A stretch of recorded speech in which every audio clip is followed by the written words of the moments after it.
如果你身邊有做香港保險、私人財富管理、中環金融工作嘅朋友，你而家即刻去問佢哋一句：最近個生意係咪直頭冇得做？10個有9個一定同你大吐苦水，人心惶惶，甚至唔敢聽電話。社交平台潛水消失，唔係佢哋懶，唔係市道淡咁簡單，而係一場史無前例、殺到埋身嘅金融大收網、全行大洗牌，已經徹底改寫晒香港金融港險跨境資金嘅所有遊戲規則。今日呢條片，我同你由底層邏輯、地下錢莊運作、監管風暴行業，重新逐層拆解，話你知成個中環金融圈正在發生嘅大地震背後究竟藏住幾多利益糾葛，幾多從此消失嘅暴利灰色生意。如果你長期接觸內地高淨值圈層、金融從業人士，或者身邊有深耕私人財富管理、保險經紀、高端圈層理財嘅從業者，好清晰可以感受到成個行業而家嘅極寒寒意。唔同普通行業嘅周期性淡季，今次嘅下行並非市場消費疲軟、行業內卷競爭，而係一場自上而下穿透全產業鏈、零死角嘅金融合規大清掃。往日日出入5星級酒店、阻開高端商務局靠跨境資金流動賺取可觀佣金嘅金融才俊，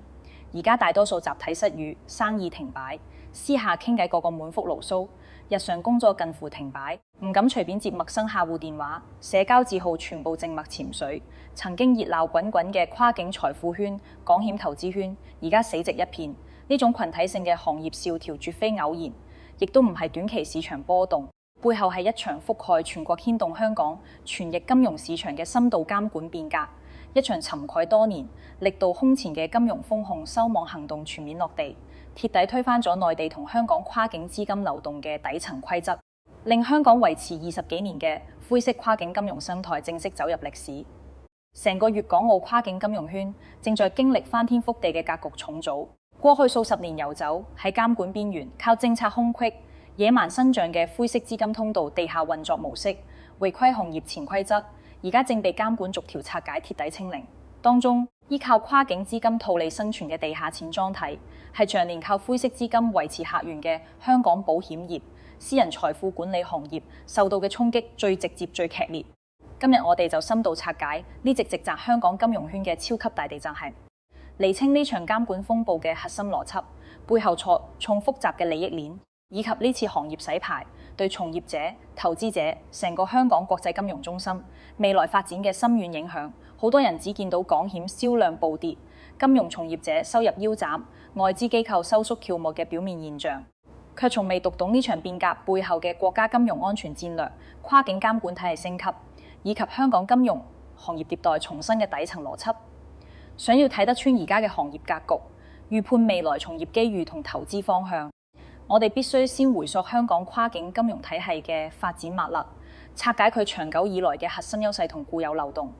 作為全球公認嘅頂級國際金融中心，香港可以屹立全球金融版圖數10年，靠嘅係2個無可替代嘅核心優勢。第一，港元自由計換，資金進出零壁壘嘅市場化金融制度。第二，毗鄰內地，依託龐大內地市場嘅區位優勢。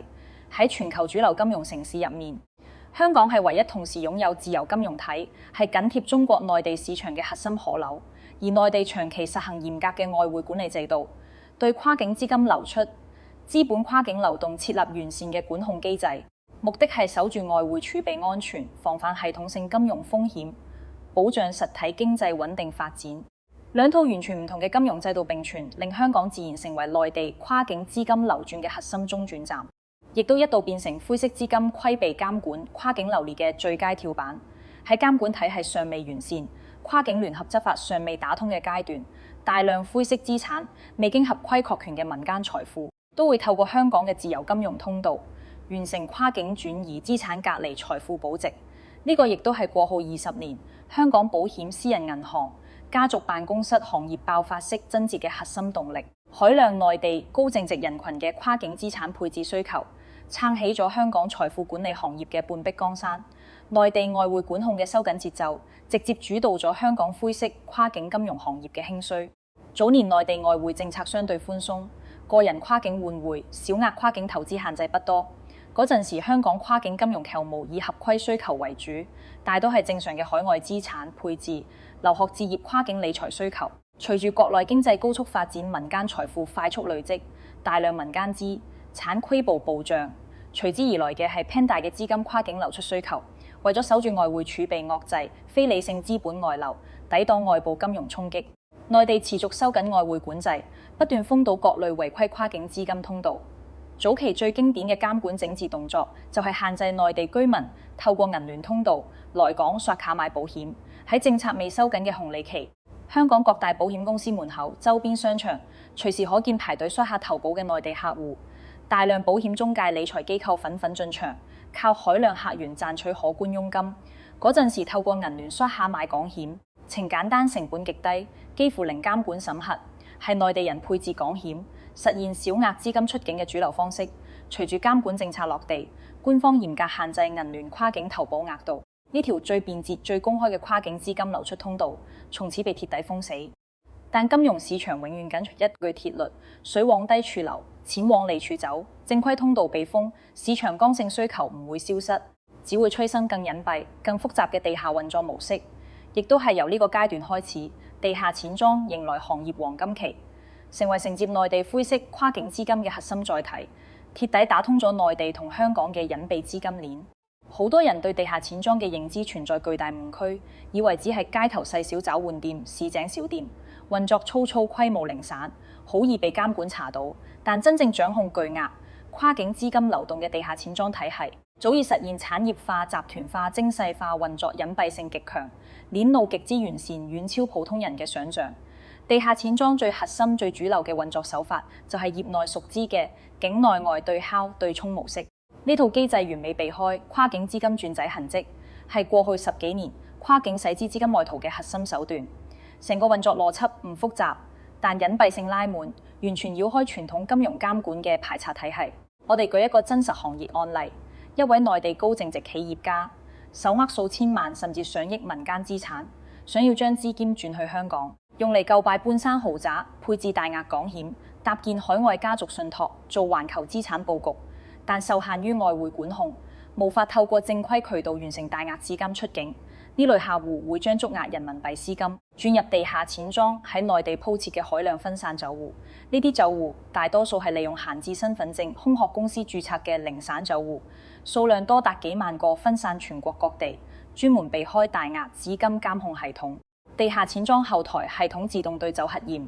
卡確認資金到走之後，即刻聯動香港合作節點，透過香港本地合作找戶，將等值港幣、美元外幣轉入客戶嘅香港私人銀行找戶，或者直接對接香港保險公司代繳巨額保費。喺成個交易鏈路入面，內地嘅人民幣資金全程留喺內地找戶體系，香港嘅外幣資金由香港本地找戶劃出，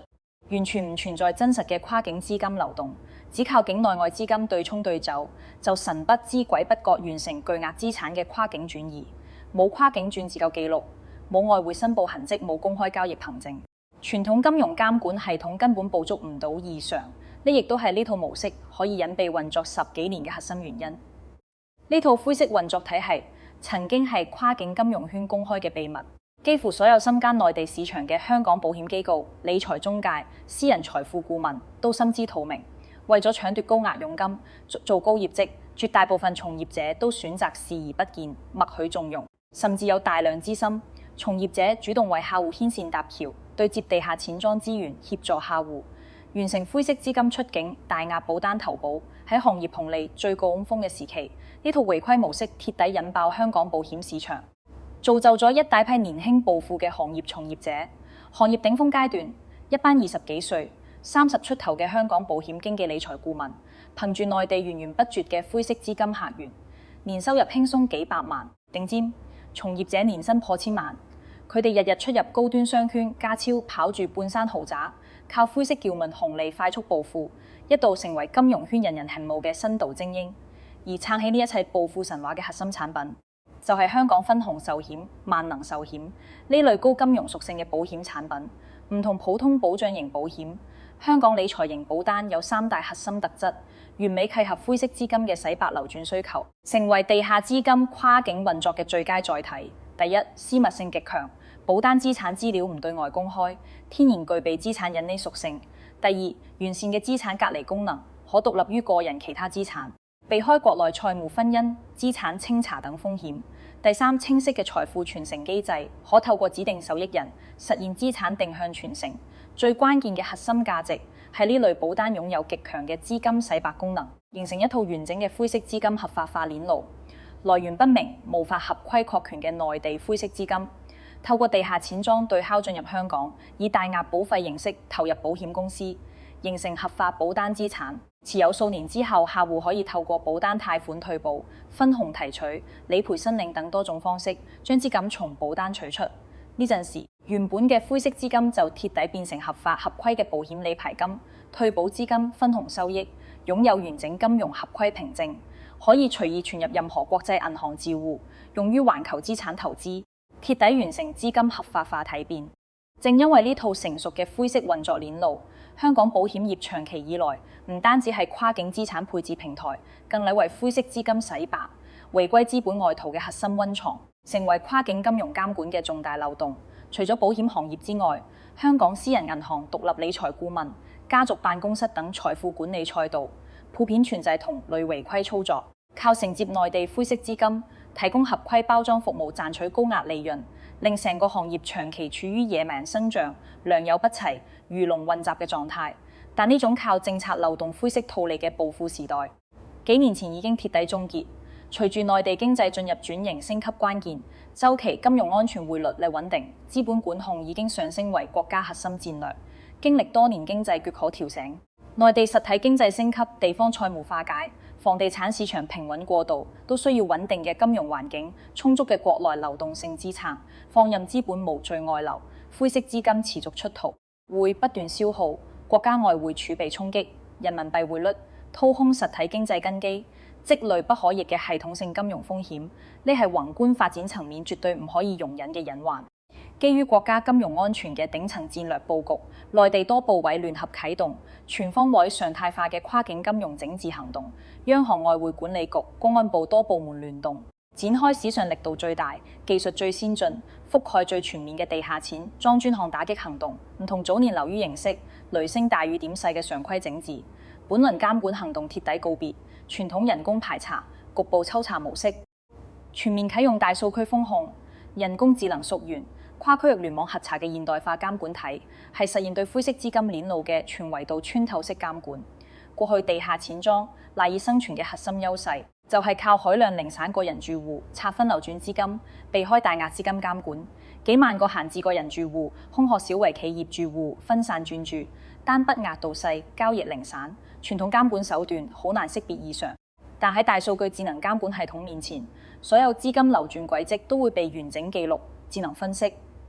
系統會自動篩查自戶交易特徵，一旦發現高頻小額拆分轉做同地下錢莊黑名單賬戶有資金往來異地異常交易、夜間集中交易等違規特徵，會即時凍結涉案賬戶，隨後順藤摸瓜逐層溯源，將地下錢莊上下游團夥、資金鏈路、涉案人員一並跟隨，實現全鏈條打擊。喺內地收緊跨境資金監管，嚴打地下錢莊嘅同時，香港監管機構亦都同步跟進，全面收緊行業監管尺度，貼底終結行業野鹹生長亂象，開啟香港金融行業合規整改嘅全新週期。當中最具代表性嘅行業事件，就係香港廉政公署聯合保險業監管局海政嘅專項執法行動，代號寒風突擊手。呢場行動直接擊穿香港保險業嘅灰色利益壁布，向全行業釋放零容忍嘅監管信號。今次專項行動入面，監管部門突擊核查多家持牌保險經紀公司，查封違規辦公場地，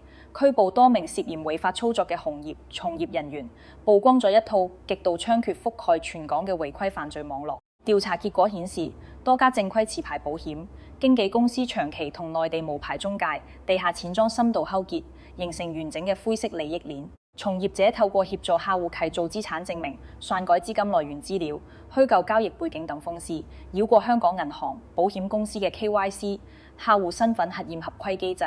協助內地客戶成功投保數百萬、數千萬嘅巨額保單。更令人震驚嘅係，部分違規經紀公司為咗搶佔市場、拉笠客源，禁定內地中介渠道，會將大部分佣金收入以翻現回扣形式退還俾內地中介或者投保客戶。呢種高額返佣協助造假嘅操作，嚴重違反香港反洗黑錢條例保險監管法規，屬於明確嘅刑事違規行為。呢場專項行動絕非一次性突擊整治咁簡單，係香港保險業全面合規整改嘅開端。行動之後，香港保監局連續發出多份監管通函，出台史上最嚴苛嘅合規審核標準，強制所有保險公司、保險經紀公司、理財機構全面升級反洗黑錢、反恐怖融資審查體系，全方位收緊跨境投保、跨境資產配置嘅入場門檻。而家內地居民來港投保配置大額理財型保單嘅合規門檻已經提升到前所未有嘅高度，合規審核細緻程度遠超普通金融教目。只要年度保費超過10萬美金嘅跨境保單，保險公司合規部門就會啟動最高級別人工複核機制，全方位核查客戶嘅資產背景同資金來源。唔同以往只核查投保資金合規性，而家監管要求客戶必須提供完整嘅財富來源證明。不單要證明當期投保資金合法，仲要舉證個人全部存量資產嘅合規性。根據最新行業合規係準則，客戶如果以房產交易所得資金投保，必須完整提供內地房產買賣合約、過戶憑證、資金收盤流水、完稅證明等全套資料。如果以企業經營所得投保，就要提交企業年度審計報告、對公流水、納稅憑證、經營資質證明等全套合規文件所有。資料必須真實、可查、可溯源，經得起監管複核。與此同時，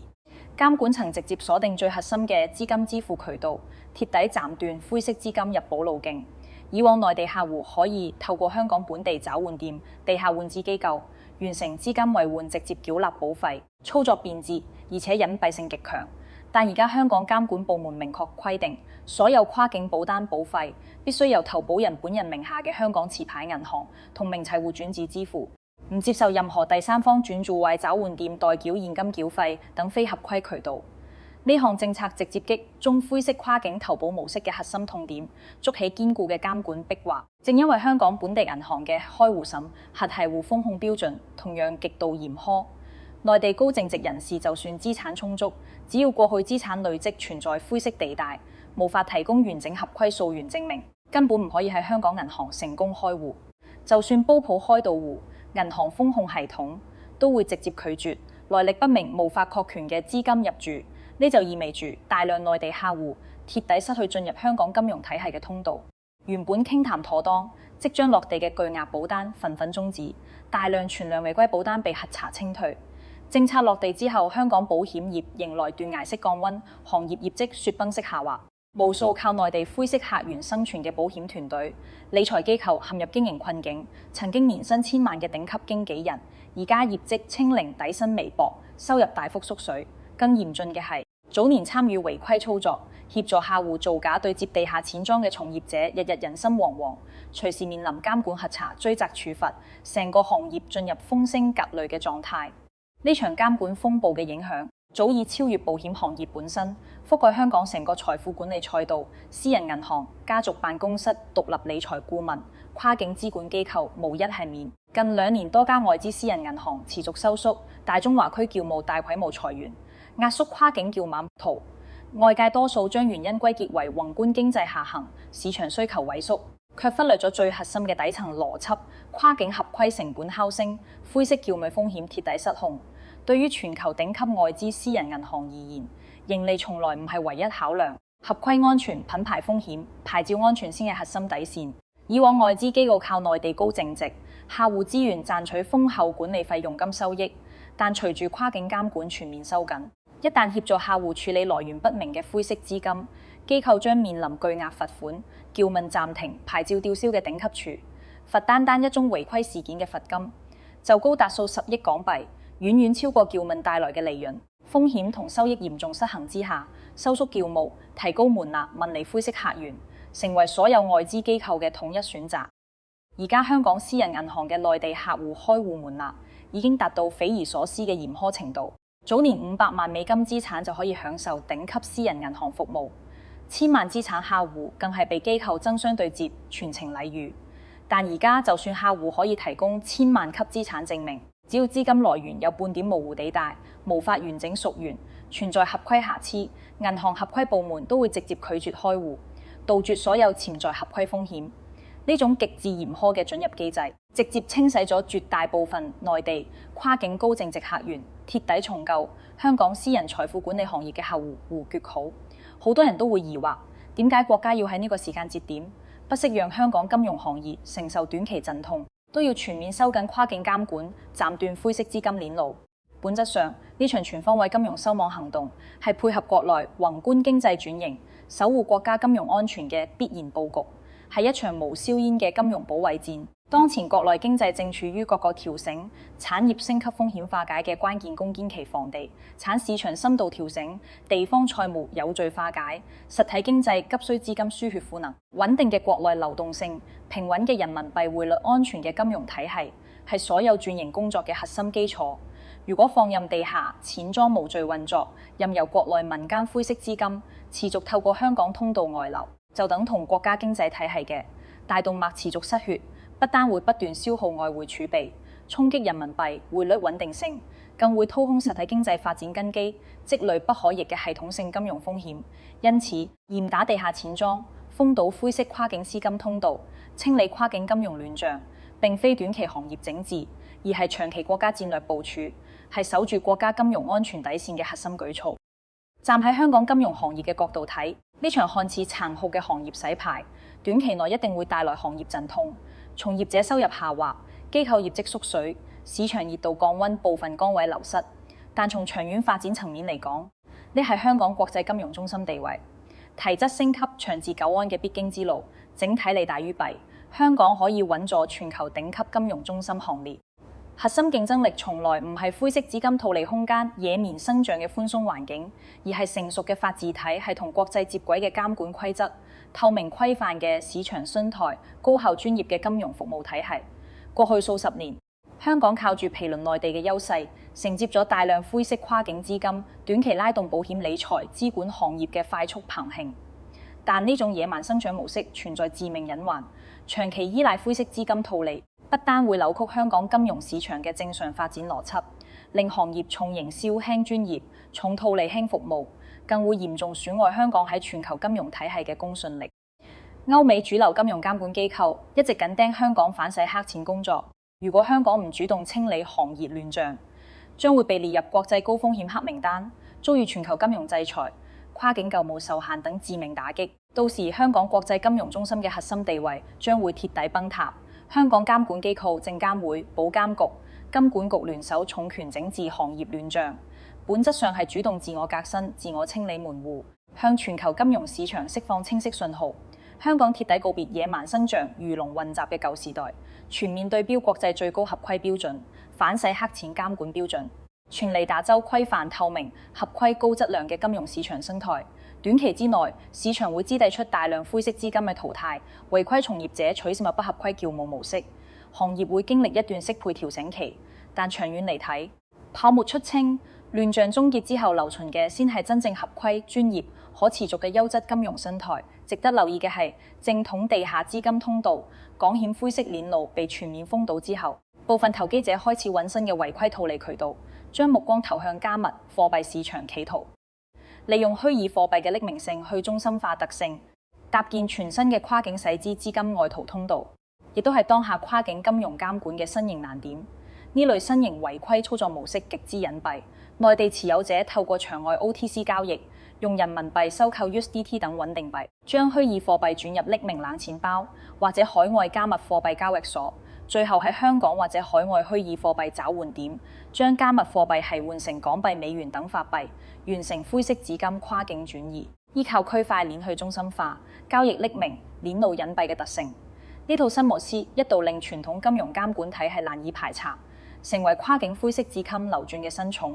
但所謂嘅匿名避險，只係投機者嘅自我欺騙。內地監管技術同香港監管體系早已同步升級，實現咗對虛擬貨幣回歸交易嘅全覆蓋監管。香港早已落地虛擬資產服務提供者牌照制度，將所有加密貨幣交易為換叫物全面納入反洗黑錢監管框架。所有持牌平台必須執行嚴格嘅 KYC、客戶核驗 M 反洗黑錢審查，徹底杜絕匿名交易隱蔽轉置嘅空間。與此同時，香港警方持續重拳整治街頭無牌虛擬貨幣兌換店，嚴查各類打住免手續費、高匯率噱頭嘅 OTC 線下交易點，批量打掉依靠虛擬貨幣洗黑錢嘅犯罪團夥。更關鍵嘅係，內地公安部門嘅區塊鏈溯源技術已經達到國際領先水平，可以透過鏈上數據分析、節點追蹤、交易軌跡溯源，精準鎖定所有虛擬貨幣、違規交易嘅參與者、資金鏈路、交易場景。絕大多數看似天衣無縫嘅虛擬貨幣洗資操作，最終都會被全程定破，涉案人員資金一併查處。所謂嘅範外之地早已不復存在。任何企圖利用新型金融工具規避監管、違規套利嘅行為，最終只會落得人財兩空、被追責問責嘅下場。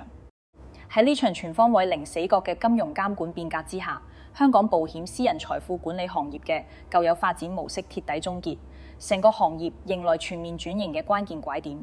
過去數十年，行業主流模式係人脈營銷立關係引流立灰色渠道賦能，從業者靠人脈資源飯局應酬，協助客戶處理灰色資金，規避監管，限制賺取高額佣金，屬於典型嘅草網式、套利式發展模式。但隨住合規時代全面來臨，呢套粗放野蠻嘅發展模式已經徹底失效，被行業淘汰。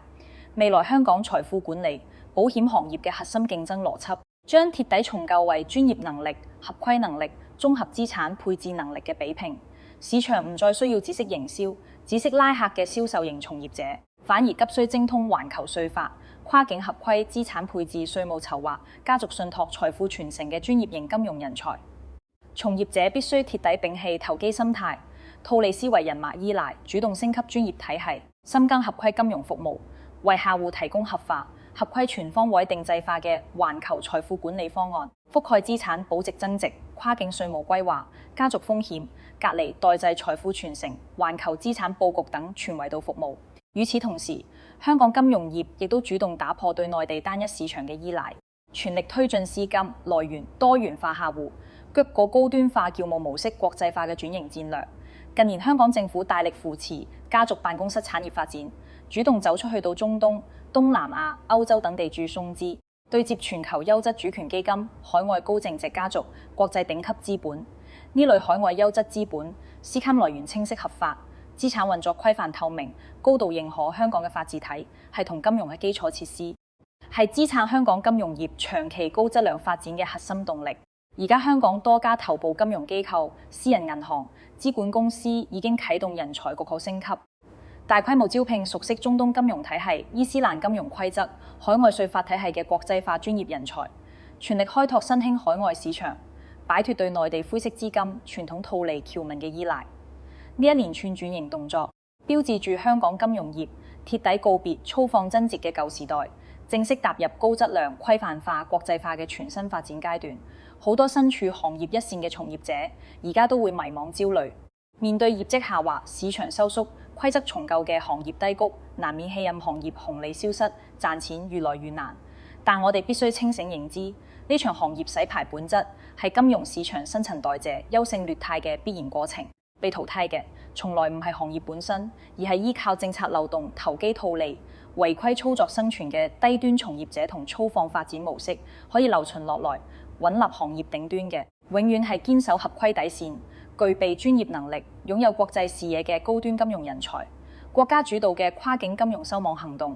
表面衝擊咗香港傳統金融業態，實際上係為香港金融市場排毒去病、清除隱患，為長期穩定發展築牢根基。過去香港金融行業混雜大量投機者、套利者、違規從業者，行業生態參差不齊、口碑混亂。而家透過強監管洗牌，徹底淨化行業生態，倒逼行業轉型升級，令香港金融真正回歸專業服務、合規經營價值創造嘅本源。喺呢度，我想同所有深耕香港保險、跨境財富管理、私人金融服務嘅從業者講幾句真心話。時代浪潮已經徹底轉向，靠政策漏洞賺快錢、靠違規操作謀暴利嘅時代一去不返。任何跑跑心理、投機思維都一定會被時代淘汰。喺大數據跨部門聯動監管、全鏈路溯源嘅合規體系之下，所有違規操作都會留下痕跡，絕對冇規避監管嘅空間。與其日日提心吊膽執着短期業績波動，不如沉心打磨專業能力，考取高端金融資質，深耕合規財富管理知識，服務合規優質客戶，呢先係個行業長久生存、穩步發展嘅唯一正道。好多從業者誤以為嚴苛嘅合規監管係行業枷鎖經營阻礙，其實合規從來唔係限制，而係金融行業最堅固嘅護城河，最核心嘅護身符。我哋換個角度諗，而家選擇香港做資產配置、搭建家族信託、配置大額保單嘅客戶，大多係耕耘實業幾十年嘅企業家，畢生心血累積嘅財富。核心訴求從來唔係短期套利，而係資產安全穩健傳承風險隔離。如果從業者為咗短期業績，刻意規避合規審查，協助客戶違規操作，一旦資金被凍結、保單被清退、資產被核查，客戶畢生積蓄將面臨巨大風險。從業者亦都要承擔相應嘅法律責任同職業風險。嚴格嘅合規標準不單保護咗客戶嘅資產安全，更保護住每一位從業者嘅職業生涯，規避終身追責嘅風險。金融行業嘅長遠發展，永遠建立喺合規誠信專業嘅基礎之上。所有短期違規紅利，最終都會以百倍代價償還。所有長期合規深耕，終將收穫穩定嘅行業回報。縱觀全局，呢直直砸香港金融圈嘅超級大洗牌，徹底終結咗地下錢莊主導嘅灰色跨境資金時代，完成咗香港保險業、財富管理行業嘅合規體系升級，重塑咗內地與香港跨境金融嘅合作規則，係中國金融市場規範化、國際化、成熟化嘅必經之路。香港作為國家對外開放嘅核心窗口，連接內地與全球市場嘅關鍵樞紐，核心使命係引入環球優質資本，助力內地企業出海，賦能實體經濟升級，絕對唔係資本外逃、灰色資金套利嘅跳板。依託一國兩制嘅獨特制度優勢，配合持續完善嘅監管體，係不斷升級嘅專業服務能力，接軌國際嘅金融規則，經歷風雨洗禮之後嘅香港國際金融中心地位，不單唔會弱化，反而會更加穩固、更加優質、更具全球競爭力。未來嘅香港金融圈依舊精英雲集，但呢度嘅精英不再係靠投機暴富嘅套利者，而係精通環球金融規則、嚴守合規底線、具備綜合服務能力嘅國際化專業人才。如果你而家正身處行業低谷，迷茫未來發展方向，不妨將呢場行業變革視為自我迭代、沉澗成長嘅契機。泡沫散去、亂象終結之後，市場回歸理性，競爭回歸專業，真正堅守初心、深耕專業合規經營嘅從業者，一定可以站上行業全新嘅金字塔頂端，收穫及長期穩定嘅職業價值。呢場金融風暴係挑戰，亦都係機遇，係終結，更係新生。香港金融業必將喺涅槃重生之中，書寫更輝煌嘅發展篇章。睇完今期深度拆解，相信大家對香港金融大洗牌、港險行業轉型、跨境資金監管、新規都有咗全新嘅認知。唔知屏幕前嘅你點樣睇呢場顛覆性嘅行業變革？你身邊係咪有做香港保險、跨境財富管理嘅朋友，正在經歷韓日韓冬業績暴跌、轉型陣痛？歡迎大家喺留言區積極留言，分享你嘅所見所聞、從業經歷同獨到見解。我哋一齊交流、探討、互通認知，共同進步。我都想問下大家，你覺得未來香港保險業嘅核心出路喺邊度？傳統靠人脈、靠灰色渠道嘅財富管理模式，仲有冇生存空間？期待聽到每一位朋友嘅真實心聲。最後，鍾意今期深度乾貨內容，記得點讚、收藏、分享，即刻訂閱我嘅頻道，開啟小鐘提示。我會持續更新金融圈深層邏輯、市場變局拆解、行業機會預判，帶你不斷升級財富認知，唔錯過任何一個重要風口同轉折。